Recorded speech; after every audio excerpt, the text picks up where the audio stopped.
Oh, I like it. Oh, I like it. Good evening, ladies and gentlemen. My name is Earl Rush, and tonight I will be the moderator for Real Fellas Talk Sports. And let's introduce our panel and get straight to the discussing of sports because we don't argue sports on Real Fellas Talk Sports. First up, from Let Him Tell It, the sports capital of the world, Indianapolis, David Burnett, how are you? I'm doing great, and the sports just keep coming to the Circle City. The NFL Combine is here for the 37th consecutive year. Just wanted to let you know from the sports cap. All right. And then we're going to go to my man, Charles Snowden from Washington, D.C. Charles had an exciting couple of weekends for past weekends. He got to see Iowa lose to his Indiana ladies team. And he's just been traveling and having fun. Charles Snowden, how are you? Hey, go! I'm doing great. I'm glad to be back on the show with the fellas. Can't wait to chop up this week in sports. And I appreciate those nice words, my friend. All right. And I'll take it over to my main man, Larry Abel, the dubbed as the reasonable person on the show, because the other three, David, Charles, and myself, sometimes we get a little bit wayward. Larry, how are you doing? I think all of you guys are reasonable, and I'm doing fine, Earl. Okay. All right. Let's get to the show. All right. First thing, we'll start off with NCAA women's basketball. Charles, are you taking your lady, Caitlin Clark, or are you taking the field as far as her team winning the NCAA for the ladies championship? Well, that's a good question, Go. I got to tell you, I do like her. She's my favorite player, boy or girl. I think I would take the field against Iowa. I don't think their supporting cast is strong enough. But she's so special that on any given night, she can knock off anybody. But I would take the field. Okay. David? I would say that it's possible that Iowa and Caitlin Clark can win anything simply because they have the number one player in college basketball. If she gets hot, whether we say the whole of Iowa is good enough, doesn't matter. If she gets hot, they win, period. And that means even over South Carolina, which I think is still the number one by far, with a bullet, number one team in America, probably the world, is the South Carolina Gamecocks, Lady Gamecocks. Larry, who would you take between Caitlin Clark in the field? Easy call for me to field. They're not beating South Carolina. I don't know if they could beat LSU and maybe a couple of other teams, but I think they will be competitive with almost anybody. Yeah. Can I interject real quick? So, last year, I thought South Carolina was even stronger than they are this year, and Miss Clark and that bunch beat them in the semifinal game because of what David said. She got hot. And so are you changing your answer, Charles? No, I'm not actually. I'm not actually, but I wouldn't be surprised. No. Okay. All right. Okay. There's more balance in women's college basketball across the country, from UCLA to Stanford to USC to Colorado to Texas. So the three teams in the Big Ten. You mentioned South Carolina, LSU. There's just so much balance. I think the girl at USC, your girl. Out as well. Your girl. Juju Watson. Yeah, but to answer my question, I would take the field over Caitlin Clark. Yeah. Yeah, but South Carolina really has a very good team. So they do. Okay, Larry Abel, storming the court. Should it be outlawed? Caitlin Clark got injured. Very good player from Duke University got injured the other day. Philip Palacio. I can't pronounce his name. I don't like to mispronounce people's names, but he plays. Just call him Flip. That's what the coach called him, was Flip. Okay. Yeah, I think they need to do something about that. It's just a matter of time. If that practice continues, somebody's going to get hurt. And it might not be a player. It could be a smaller child or somebody just easily getting trampled in situations like that. And there's no reason why schools can't take control of that and essentially just tell their students not to do it and have better security. Okay, that's what I was going to ask. But I was going to wait to get everybody else's opinion on it. But since you brought it up, what can they do? You can't control all those thousands of people. Some people do whatever they want to do. That's why they do it. They do it in the game. How can you stop them?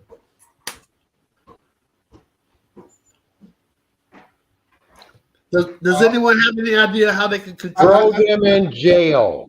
Yeah, more security and penalties for it.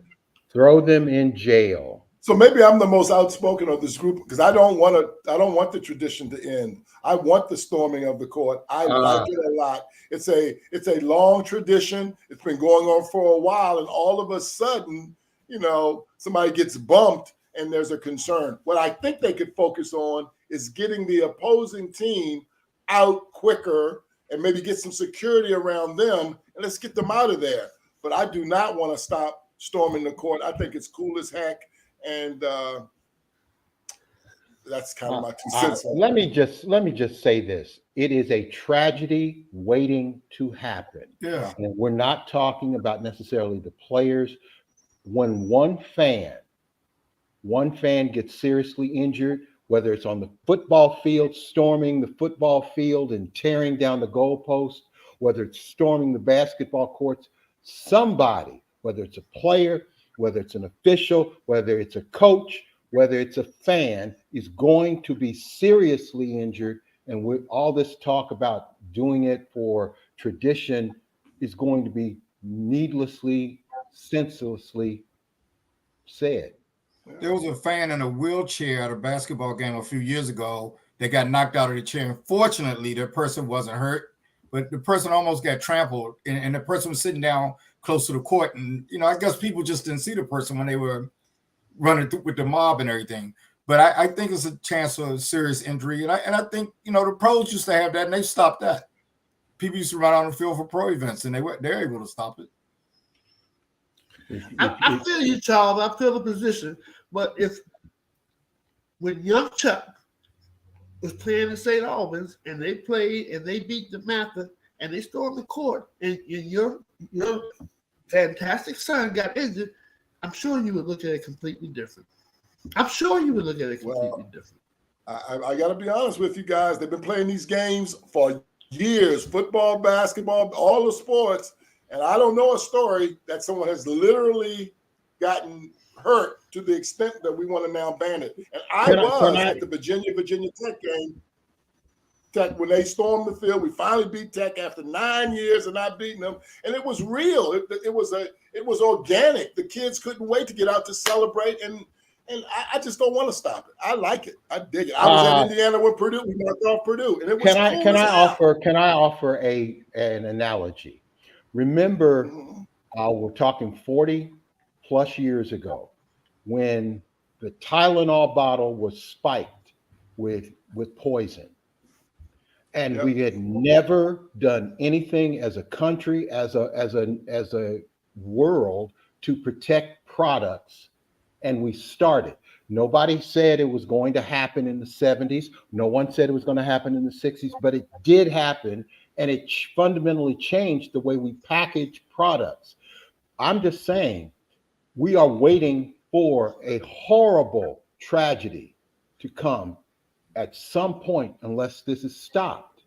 Horrible. We can beef up the security around the opposing team. I get that. I'm not saying we can't make some adjustments. I just don't want to stop it completely. Should we focus on the opposing team? If you could guarantee that no one could ever get hurt, it would be different. But I'm not as concerned about the opposing team as, like I was giving an example about the person in a wheelchair. Yes. I think there's some other people that could get trampled and stuff like that. That's my point. A lot of the basketball players are sort of big enough, they might be able to endure it. Basketball and football players and soccer players and baseball players can possibly handle it, but fans cannot. Man, there are thousands of kids coming out there. I don't know if anybody can handle that. I mean, that stuff is just dangerous, man. It's just dangerous. Absolutely. I mean, honestly, guys, seriously, I understand what you're saying. I'm just asking, honestly, do we have an example of somebody who's been injured? Did we have an example of know of, anybody that we getting know of, killed that in we the know of? 50s? But is that what it's going to take for us to make a Yes. decision? Unfortunately, Well, I know I yes, watched the take somebody football dying. game. I watched the football game when the guy's heart stopped. That sure didn't stop that sport, did it? What does that have to do with somebody rushing on the field? Different I'm trying to situations. suggest that injuries and potential things can happen. Driving my car. Well, walking down sometimes some injuries are just careless and senseless. That would be a senseless injury. But it hasn't. Okay. Well, I mean, people It will happen. I can assure you, because we ain't stopping it. You're right. But I guarantee you at some point, and it could be this year, it could be tonight, somebody's going to be seriously hurt, and storming the court will be over. Storming the field will be over. So you don't think it's dangerous? I don't think it's dangerous. Okay, I mean, and that's probably the fundamental difference. We think it is dangerous. If it wasn't dangerous, I wouldn't have a problem with it. Yeah. Well, I don't know how you define danger. I mean, are the results of it causing that you're aware of? Stampede. It's a stampede. Potentially, it could cause a problem. It's a stampede. Yeah, It's a stampede. Okay. Any other things that happen in the world that look like that is called a stampede. And Hey, stampede potentially fatal. I got a question for you because I know I came to the meeting before we started the show a little late. Are you serious right now, or are you just trying to No, start? I'm very serious. I'm very serious. I have stormed the field and the court, and I've watched the kids do it, and it was a rush, quite frankly. No pun intended. It was a rush. It felt great. It was organic, and the kids loved it, and I loved it. Well, let me say this. Chuck is not the same guy we knew before he went to Indiana. I knew that. There's something about Indiana. He changed. I'm telling you. No, Charles, Charles, he was always cool. He wasn't no Yeah, gay. he's a nice guy. I'm just messing. I just I like love to mess with him. I love He that. wasn't soft like Jackson's son, but I didn't say he was soft. I just said he he changed. did see. No, I He know was a you. nice guy. But you're making it seem like he's a overnight turned gangster or something. Because he I'm said, not. "Yeah, don't touch me, or you'll find out what Yeah, happens." that's what I'm talking about. He's from Michigan Park, man. Come on. Hey, Terry Reed. Hey, Sharice. Oh, did you put that up already? Sharice? Yeah. Oh, tripping. Okay. I wasn't trying to be funny, Charles. You know I always jab at you. I just wanted to know whether you were serious or not because I was serious. I know we disagree on sports, but come on, people stamp me in the court. That's dangerous, man. That's dangerous, Charles. It's thousands of people. No one's gotten hurt yet. I mean, I understand. Maybe you look at it. Hey, anybody can get in a car accident, but people still go out and drive. I got you. Okay. All right. Alrighty. What's up, Terry Reed? What's up, Terry? I think we'll move on from this Naptown Zone, Terry Reed. because sometimes in some instances, especially in sports, people just see things different ways. Charles doesn't think it's dangerous. We do. We move on. So that's another topic we just don't see eye to eye on. Okay. All right. I didn't know it was gonna get that much friction. Yeah. I do think that I'm really worried about the opposing bench, but except, the regular folk, I'm not as worried, or the people in handicapped situations, but. Right. Okay. All right. Well, we're not going to leave the NCAA yet. David, what do you think about the new playoff format for the college football, men's college football? Did we discuss that last week? No, we did No, we not. haven't. Okay. No, we did What not. are your thoughts on it? What are your thoughts on that, David? Or do you have it? The 12 teams? Yes. I think 12 teams is not quite enough. Well, I mean, we laugh, but we already have examples, decades long, from the other divisions of college football, Division 2, 3, who have 16 teams in there. And to be honest with you, worrying about kids, well, they're not going to get their studies done. Blah blah blah. Most of these schools in the other divisions are much more academically sound than the big schools, and those guys graduate and go on and have meaningful lives. I think it's fine. 12 is a step forward. Hopefully they'll get to 16. Okay, Larry, what your thoughts on the format? So, way I understand it, the top 5 highest rated conference winners automatically get in, and the top 4 of those will get buys. So then you'll have 7 at-large teams and that one other conference winner. They'll play in the first round. That seems to be enough for me. I think that would have gotten Florida State in last year? Mm-hmm. They ranked number 5. I think 12 is plenty. I just wanted at least 8. 12 is plenty to me. Charles Snowden? I think 12 is plenty for me too. I think what's going to happen is with the portal and the money being spread out throughout the country now, legally, I think that we'll get more balance in college football. And so I think the games will be more competitive. Where years ago, I would think 12 was too many because they just weren't 12 good teams. But I think that's going to spread out now. And I think that's about right. Can I add this one point about the 12 or 16 teams, however many they settle on, we start with 12. The reality is the college bowl system is broken. All of those games are worthless. The only reason that they even exist is for TV revenue.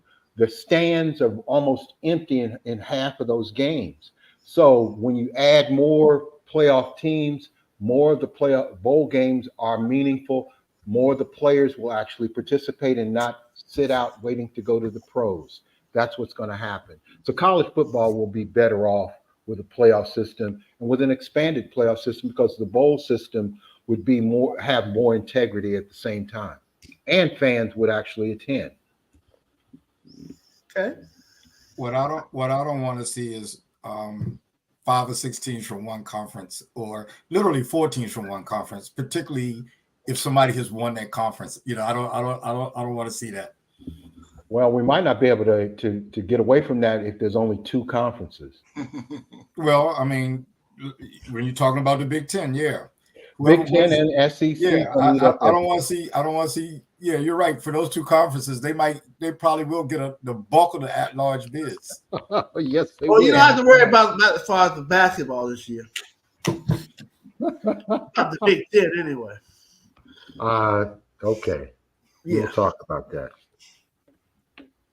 Ladies basketball. Yeah, but the NCAA basketball this year, we don't have to worry about 7 or 8 teams coming out of the Big Ten. But if we do, Earl, they got like 2 of them are ranked now, right? it's just a flash. Don't eat your words because you might have to. Big Ten always gets 6, 7, 8, 9, 10 teams in the. Something will really be wrong this year if that happens. Well, something's wrong every year. Yeah, but they only have 2 ranked teams. 2 Yeah, in the top 25. Doesn't matter. The money's in the Big Ten. We might even see Bronny James. Some will be.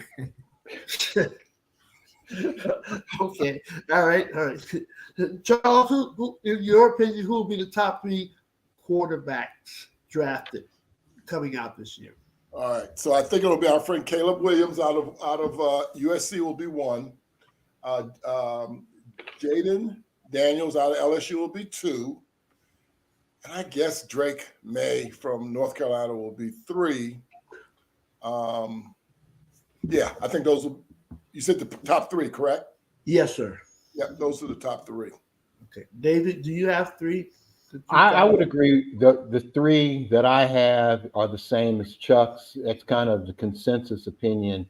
But I like Jaden Daniels more than Caleb Williams. the more I see Caleb Williams, the more I think that he has some flaws in his game. He's an outstanding college player. He's a former Heisman Trophy winner. But just because you won the Heisman Trophy doesn't mean that you're going to be great. Right now, he looks like he could be great.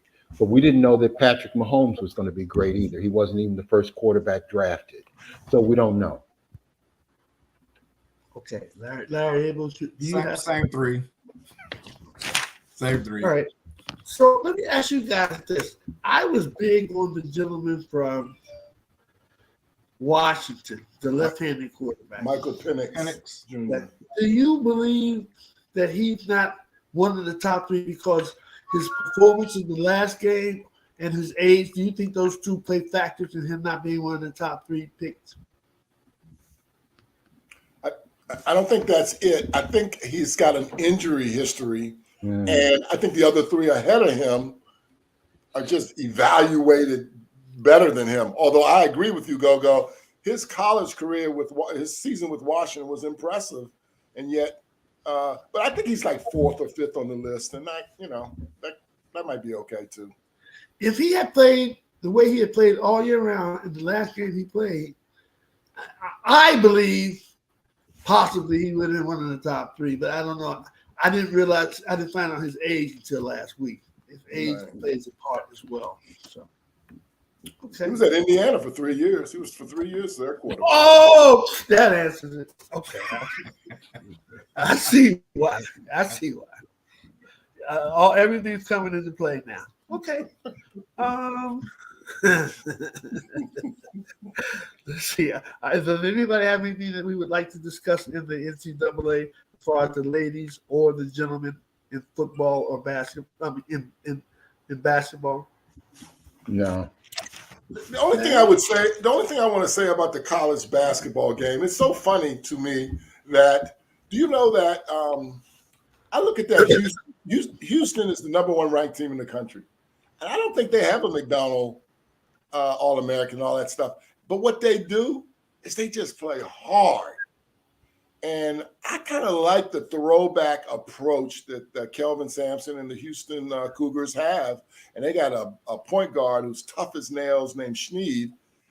And I like that Houston team. I hope they do well in the tournament. It'll be interesting to see what happens with them. Yeah. Well, I think they're a legitimate number one team. I always laugh whenever they, not because it's a Big Ten team, I always laugh when Purdue gets number one. They're not a number one team in the country.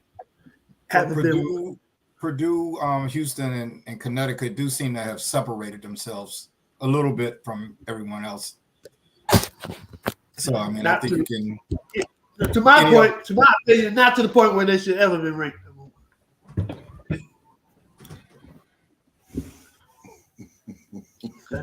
You know what, Earl? Sometimes your bias gets in the way of reality. It does. You're absolutely right. Purdue, hold on. Let me finish. Purdue has the number one player in college basketball. That matters. Now, look, I'm a Purdue fan, but Purdue hasn't won anything technically since 1932. That's what Earl's point is. Well, the reality is they haven't won anything since 1932, so there's always going to be doubters and skeptics.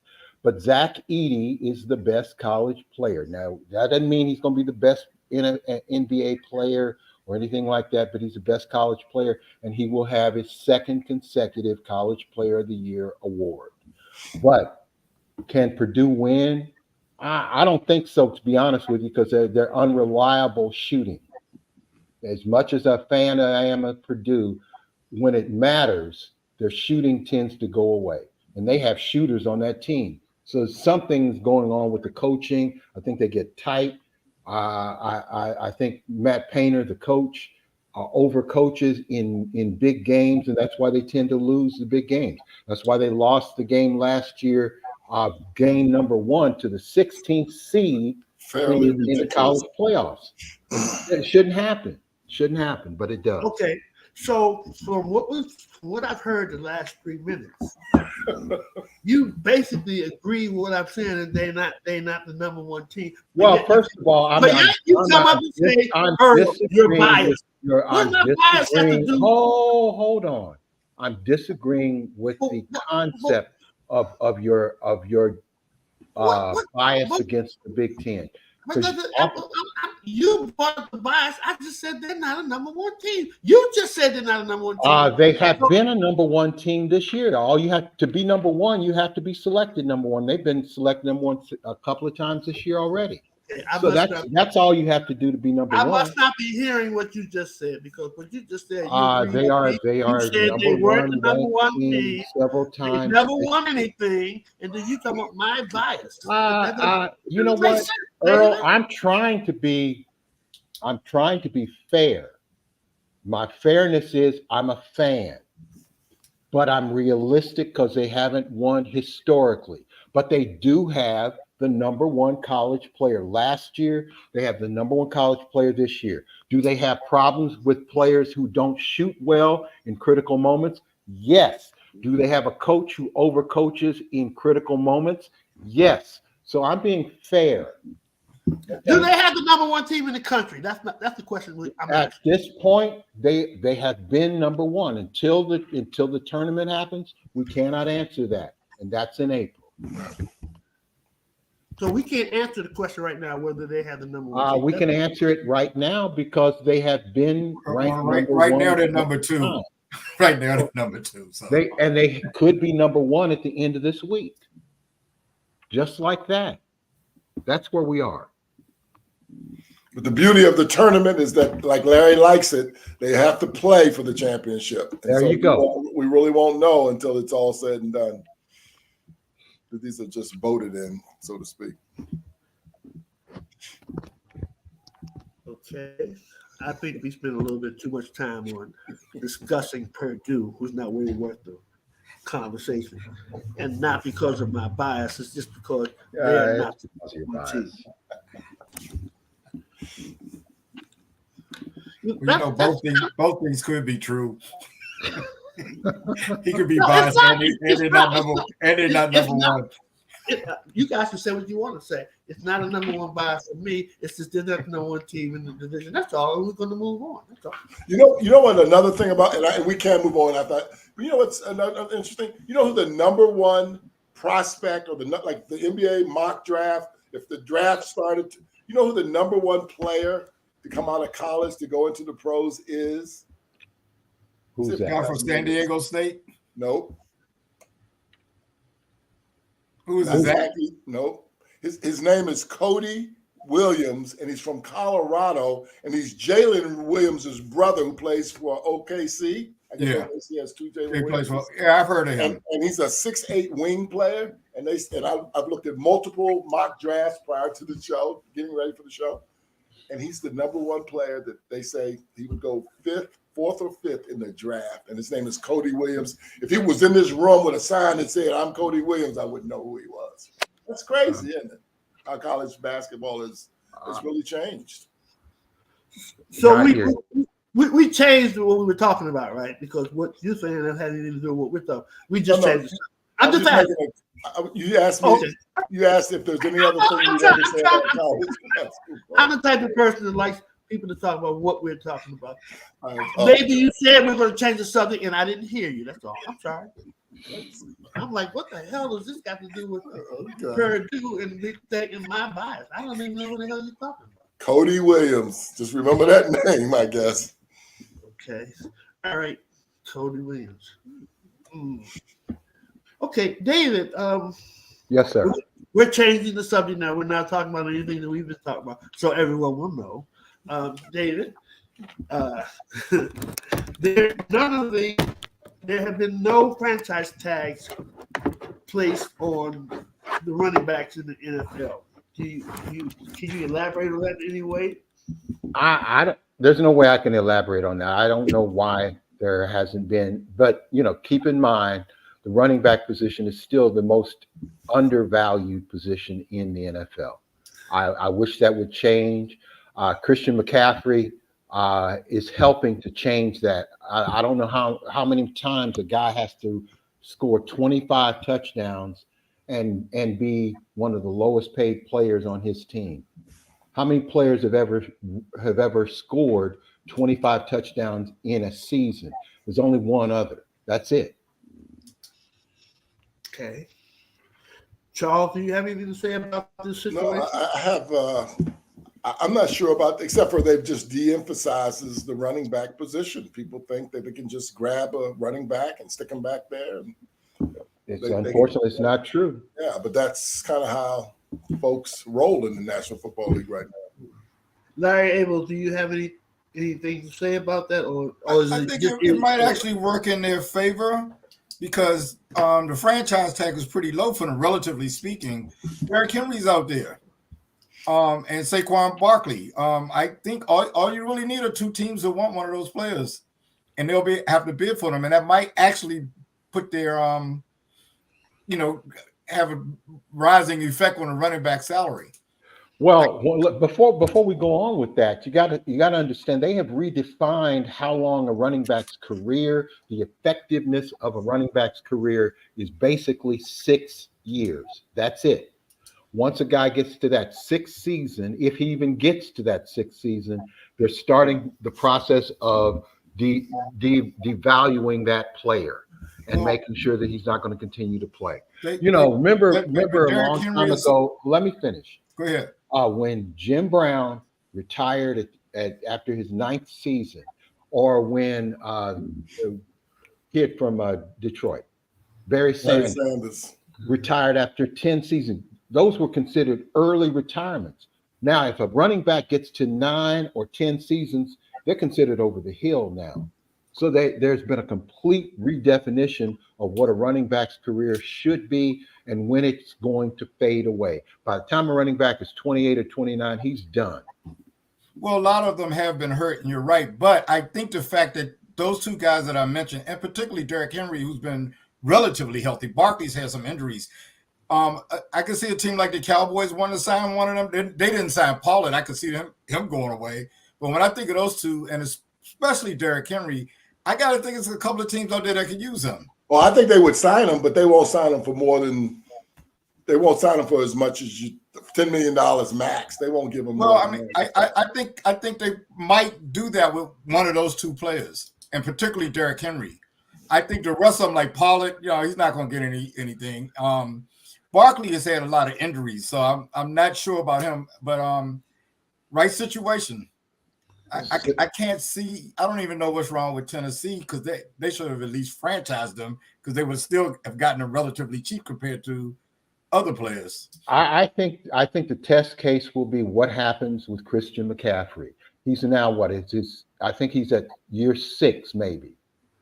We'll see how the next 2 years of his career are treated. He's considered the number 1 running back. He's earned that spot. When you rush for 25, 26 touchdowns in the season, you are the number 1 guy. When you rush for that many yards, catch that many passes, you're the number 1 guy. Let's see what happens with McCaffrey.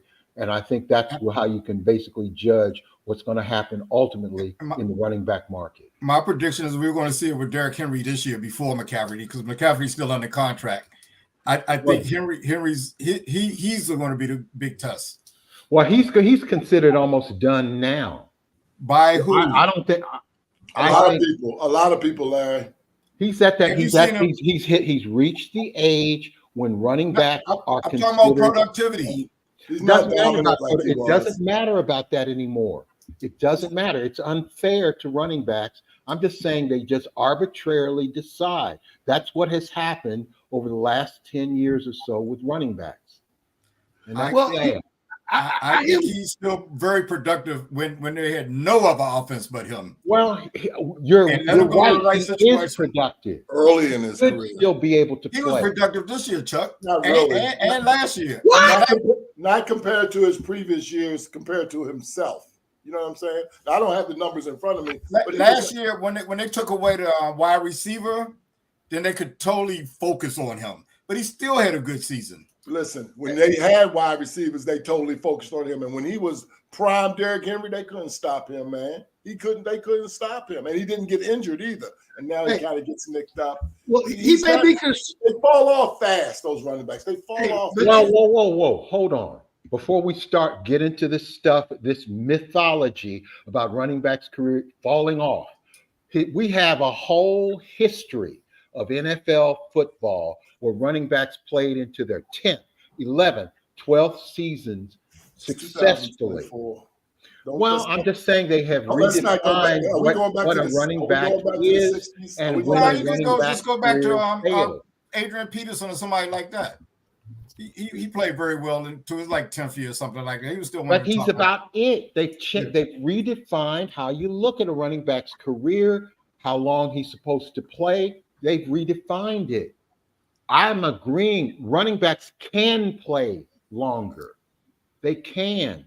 But they're not given the opportunity anymore. Hey, catch the ball. I agree with you guys say, with David, what you all saying, but I don't. You and Charles said as well. I don't think so many people are looking at McCaffrey as being done. McCaffrey as being done because, for example, if he was on the free agent market this year, there would be plenty of teams that would hire him for what he won. Maybe. I don't know. There are only certain teams. I don't know. If running backs just don't have the value, and that's not their fault. I'm agreeing with what the capabilities of these running backs are. Running backs have been good for years and have played for years.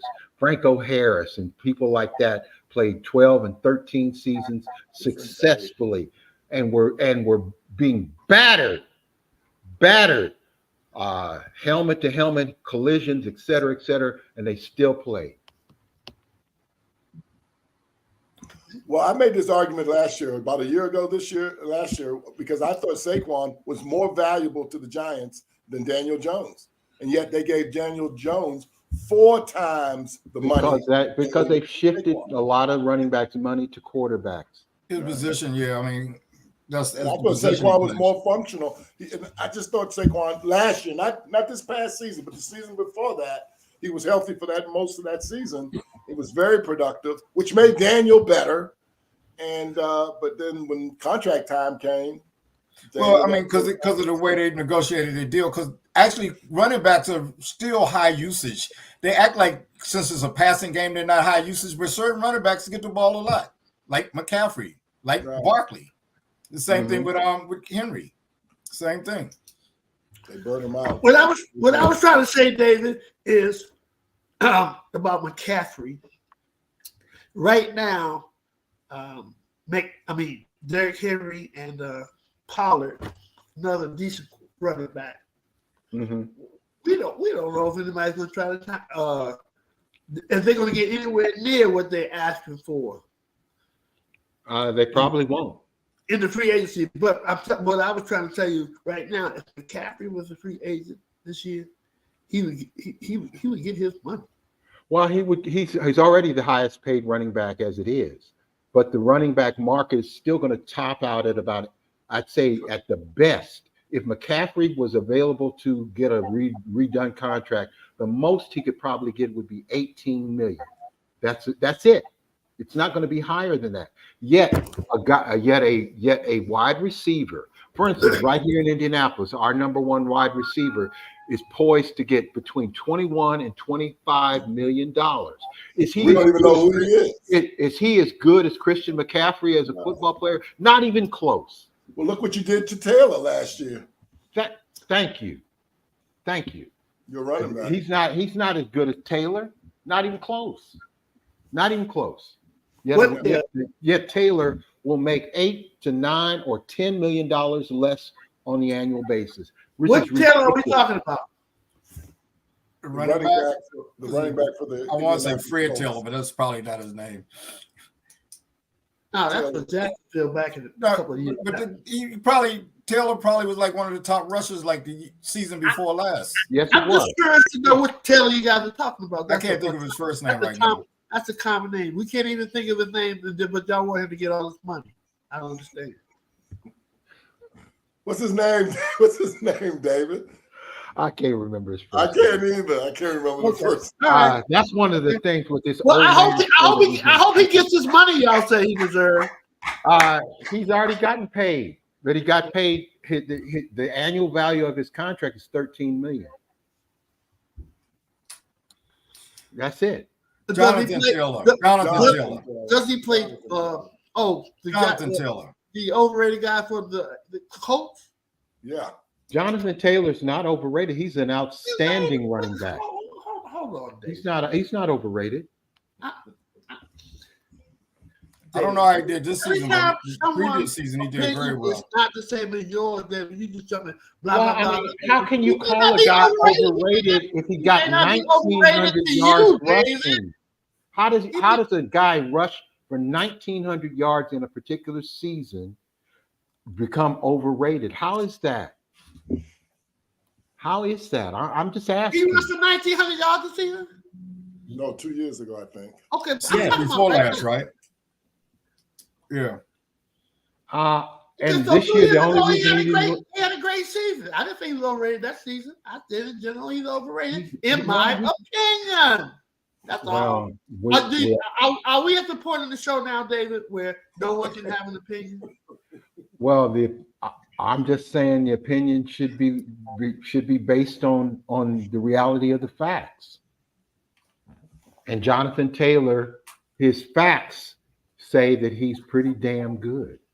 David, you said some things sometimes, and I said I disagree. But I don't say I can't say you don't have an opinion. I mean, you said a lot of crazy. You do have an opinion.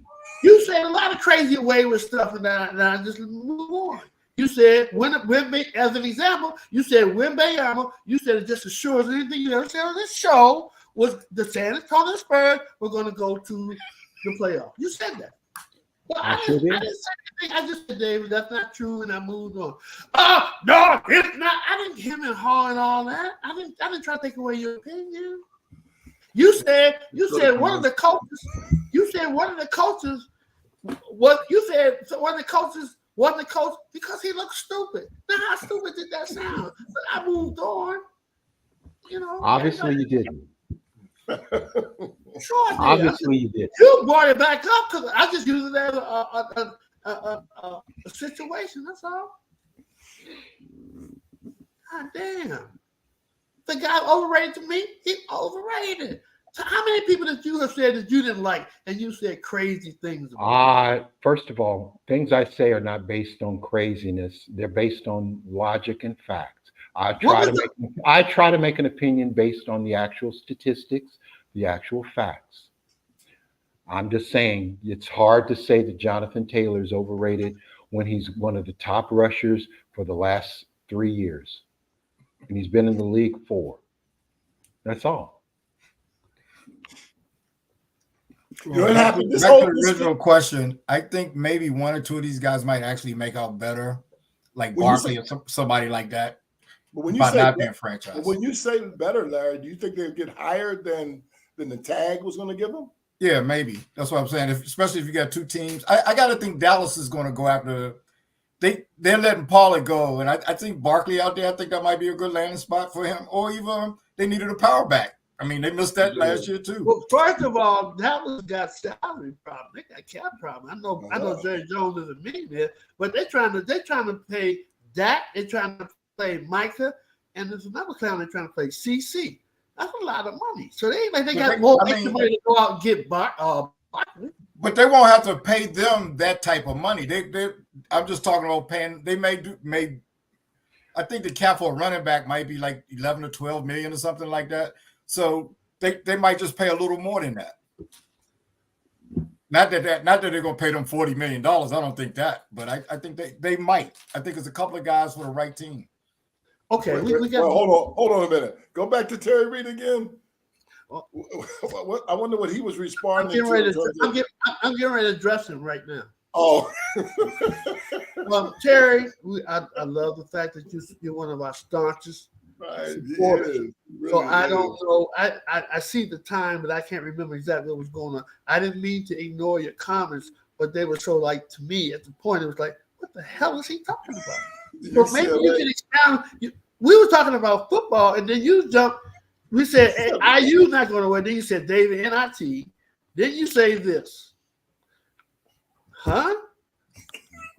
Huh? What does that have to do with football? I'm just asking. I He didn't was mean just to. saying how good Purdue was back in the day. He I might think have that put those was- up during the Purdue thing. Right. Well, he was going to Purdue. But the one about the UCLA, I agree, David Badman is correct. At 8:43 is when he said that.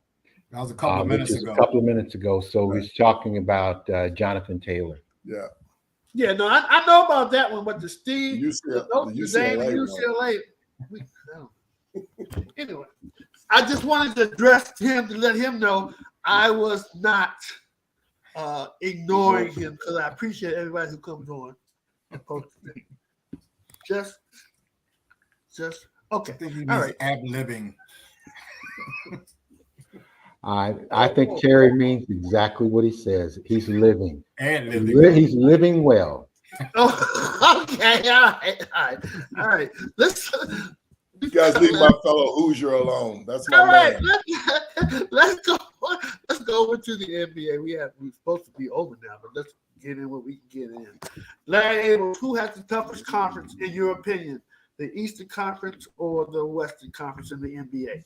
Oh, top to bottom, definitely the West. No doubt about it.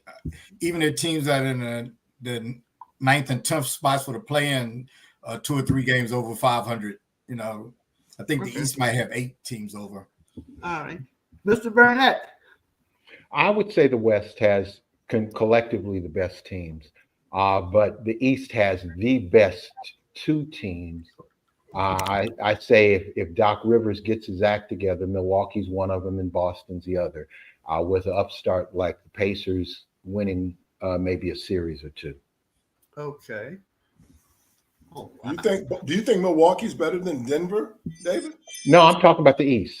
I know you said they had the He test. said he was talking about the Eastern Conference, Charles. He said, That's the top. Just That's what I East. heard him say. They have the top 2 teams. That's what no, I he heard. said the top Teams 2 in the teams in the East. In the East, okay. he was very specific.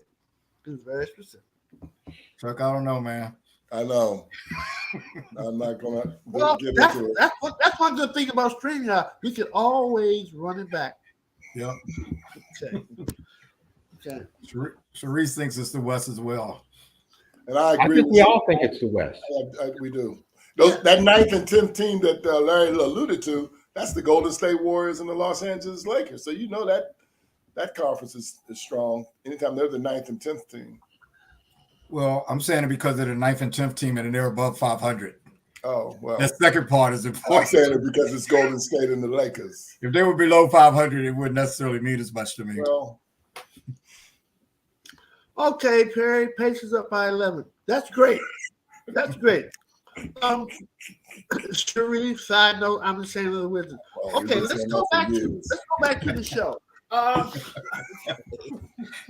All right, David, are you surprised at the fact that the Cleveland Cavaliers are number 2 in the Eastern Conference? No, I'm not. I think a lot of us have slept on the Cavaliers the last couple of seasons, and ever since they got the kid from Utah, Donovan Mitchell, he's just been a out and out stud superstar, best player that Cleveland's had since LeBron James. And Cleveland is playing well. They're well coached. They're playing well. The fans have turned out. You got to give them credit. Good evening, Lauren. How are you today? Hey, Lauren. All right. Hey. Okay. All right, Charles, are you surprised by that situation? Cleveland added that guy Strus from Miami, who was good for Miami last year, coupled with the fact that their team was good, even last year, as David mentioned, with Garland and with Donovan Mitchell. And then Mobley's getting older and is contributing more. They do, but they have been quiet. I mean, people don't talk about them, but they have been coming. So yeah, I'm not that surprised. Okay. Did I ask you that question, Larry? No. I am surprised. I'm surprised that they're ahead of Milwaukee because I thought Milwaukee was a better team. Of course, they were a better team till they switched coaches. Also, Philadelphia got their injury to Embiid has probably impacted it too. I looked at Cleveland and Indiana to be battling for the fourth best team. Right. And they're probably still not that far apart. But no, Cleveland is playing very well, and little surprised that they are in second place. I think Indiana is below. I think they're seventh or something. We're sixth. It's a bunch of teams that are kind of close together that can fluctuate. And Cleveland seems to have risen from that group because they were down in that pack at first. And since this year, they've probably only lost a few games. The injuries have impacted some of these teams, no doubt. Okay, well, I'm shocked. I'm shocked at Cleveland's number 2 lead. And I'm also shocked why Charles said they have that guy Strus. Strus hit a long shot to end the game yesterday. He's hit 5 threes in the last 1 minute or whatever. But is he really a name to be brought up as far as only meaning that he's as a factor? Yeah, he's another piece. He's the one guy that came off Miami's team that when they tried to get some of those players Miami had Los Angeles got him, they'd be doing a lot better because he does the same role for Cleveland as he did for Miami, which is shooting the ball well. Another piece. Okay, all right. We've had a really pretty good show. I'm going to move on. We'll move on. If no one asked me what my opinion of him was. What is your opinion, man? What is your opinion on that? We need to hear it from the sports doctor. I don't know why Charlie brought his name up. Because we were talking about Strus. Huh? What is the big deal about Strus? It's not a big deal. He's just another piece. That's all I wanted to know. Okay. He's very consistent. They had a good team. They added another piece. That's all. Well, we've already gone past our 45 minutes, so I'm not going to spend the extra time talking about Matt Foose or Strus or whatever this no-name guy is. Part of Cleveland, man. You know, it's part of the answer to Cleveland. Oh, okay. When is that other guy, Vincent, ever coming back for LA? You know, they picked him up too from Miami, and he hadn't played. That's why I said Los Angeles got the wrong one. Yeah. He hasn't been healthy all year. Okay. You brought it up. I didn't want to bring it up because I thought we were going to talk about important stuff. But if the Lakers are not going to the playoffs, will your son, Charles, LeBron James, still try to get his son, LeBron, on the Lakers, even though they didn't win? They're not going to the playoffs this year. He might, but they're going to make the playoffs, so you don't have to worry about that.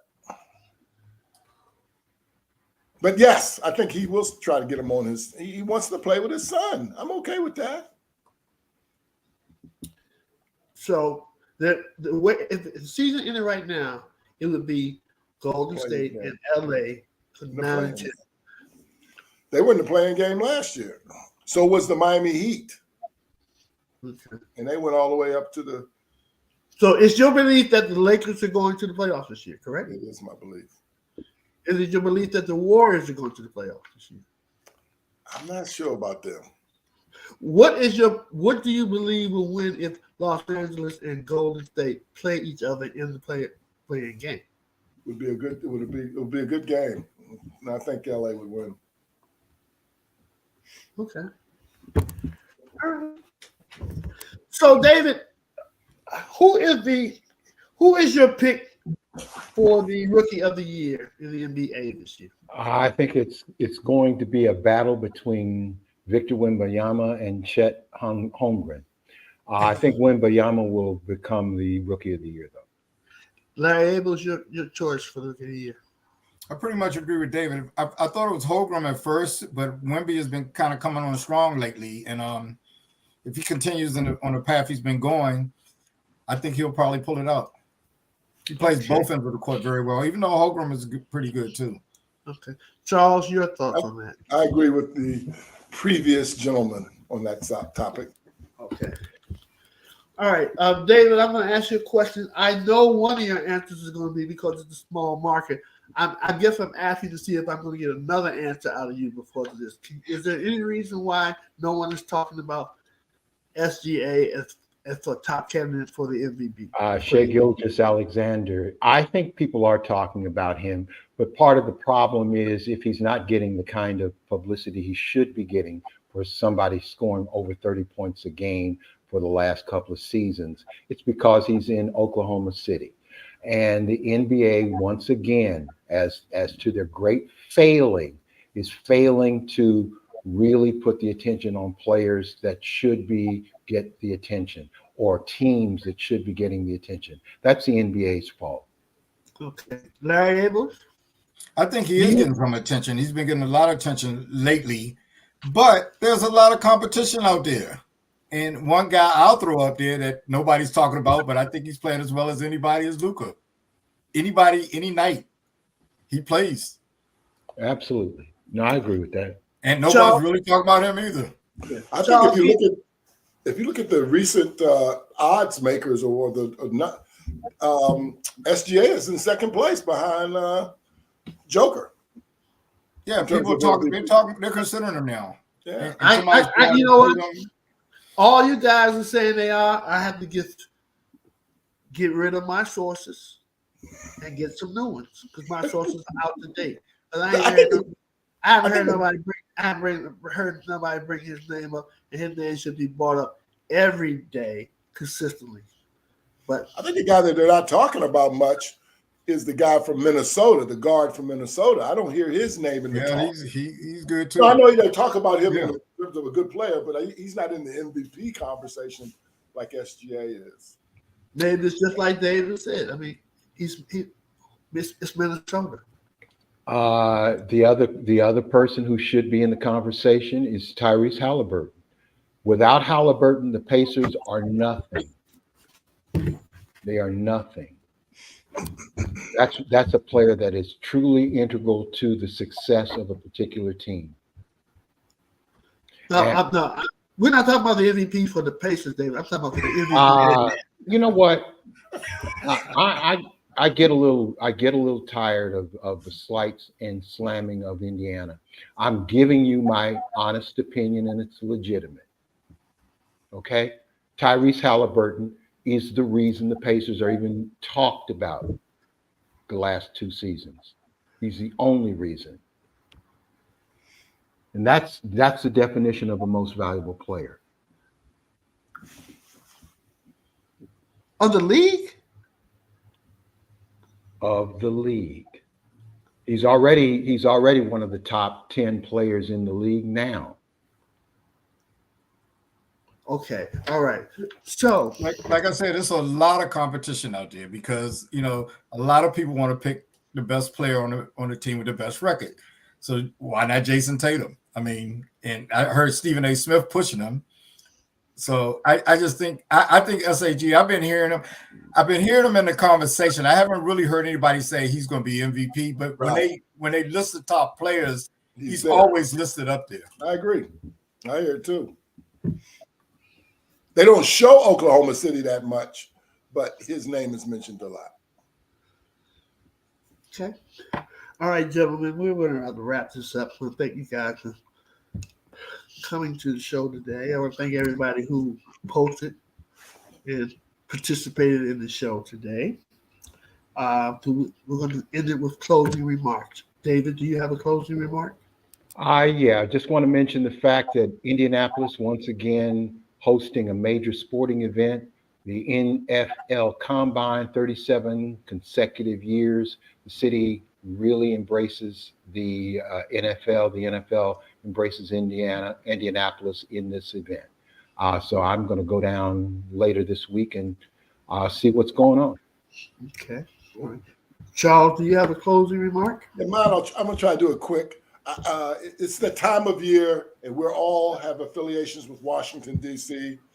They're wrapping up the high school basketball season. And on Sunday night, Paul VI knocked off Gonzaga for the championship of the WCAC. Sidwell Friends beat Murray for the IAC or MAC championship, and Bullets beat Georgetown Prep for the IAC. And Washington, D.C., high school basketball is a big deal. I just wanted to acknowledge those three teams and Paula Six is a power. They went 30-2 this year, and the only 2 games they lost was to Mount Verdi Academy. They played a national schedule. Their best player, Darren Harris, is going to Duke next year. Larry Abels. Just give a shout out for the CIAA tournament started today in Baltimore. If you've never been to it, exciting basketball, and more than anything else, it's a great social event. You get a chance to get up to Baltimore, I recommend going up there. Okay. My closing remark will be quick because it's been my closing remark for the last 3 weeks, so I really don't have too much to say. But the reason why I've been complaining about the refs, the prime example is what took place the other night with New York and Detroit. Yeah. I mean, something has to be done. I mean, we have all this technology. I don't know why we can't replay. Certain things you can replay, certain things you can't replay. The referee situation in the NBA is just a mess. Well, in pro sports in general, but especially the NBA.